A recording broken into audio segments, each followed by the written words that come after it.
Hello guys, ഇന്ന് ഞാൻ നിങ്ങൾക്കൊരു വ്യത്യസ്തമായ ഒരു ലോകം കാണിച്ചു തരാം. ഇതാണ് ഞങ്ങളുടെ സ്റ്റോർ റൂട്ട്.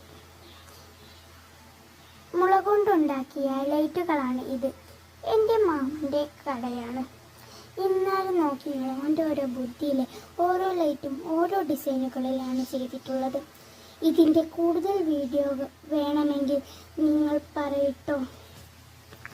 ഇതുണ്ടാക്കാൻ ഓൻ്റെ കൂടെ കുറച്ച് താത്തമാരും ചേച്ചിമാരും ഒക്കെയുണ്ട്. എല്ലാതരം ലൈറ്റുകളുടെയും വീഡിയോകൾ സെപ്പറേറ്റായിട്ട് നിങ്ങൾക്ക് വേണമെങ്കിൽ അങ്ങനെയും ഞാൻ നിങ്ങൾക്ക് കാണിച്ചു തരാട്ടോ. വേണമെങ്കിൽ കമൻറ്റിൽ പറ. ഇതിൽ കൂടുതലും മുള കൊണ്ടുള്ള ലൈറ്റുകളാണ്. മുള കൊണ്ടുള്ള pen stand, coaster, tray, flower അങ്ങനെ പലതരം കരകൗശല വസ്തുക്കളാണ്. പിന്നെ ചൂരൽ കൊണ്ടുള്ള ലൈറ്റുകളും ഉണ്ട്. അപ്പോൾ ശരി, കൂടുതൽ വീഡിയോകളുമായിട്ട് ഞാൻ പിന്നെ വരാം. പിന്നെ ചാനൽ സബ്സ്ക്രൈബ് ചെയ്യാനും ലൈക്ക് ചെയ്യാനും കമൻറ്റ് ചെയ്യാനും മറക്കല്ലേ. അപ്പോൾ എങ്ങനെ ഞാൻ പോട്ടെ, ബൈ.